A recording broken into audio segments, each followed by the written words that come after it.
there, back again with our last little known Black History fact for February.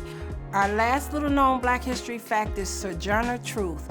She was bought and sold 5 times before she gained her freedom. Sojourner Truth was born Isabella Baumfree, a slave in Dutch-speaking Ulster County, New York in 1797. She was bought and sold 4 times and subjected to harsh physical labor and violent punishments. In her teens, she was united with another slave with whom she had 5 children. In 1827, a year before New York's law freeing slaves was to take effect, Truth ran away with her infant Sophia to a nearby abolitionist family, the Van Wagoners. The family bought her freedom for $20 and helped Truth successfully sue for the return of her 5-year-old son, Peter, who was illegally sold into slavery in Alabama. Truth moved to New York City in 1828, where she worked for a local minister.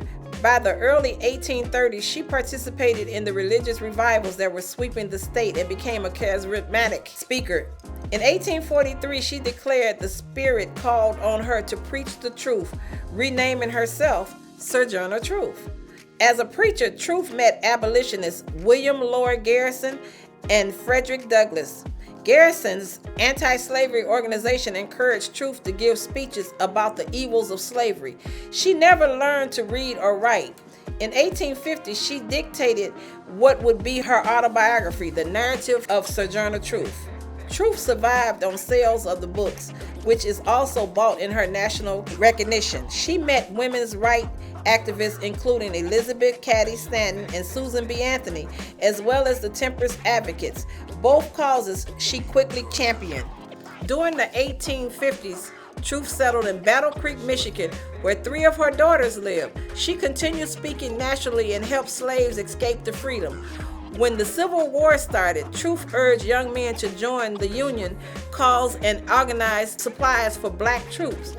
After the war, she was honored with an invitation to the White House and became involved in the Freedmen's Bureau, helping freed slaves find jobs and build new lives. While in Washington, D.C., she lobbied against segregation. In the late 1860s, she collected thousands of signatures on a petition to provide former slaves with land through Congress. Never took action. Nearly blind and deaf towards the end of her life, Truth spent her final years in Michigan.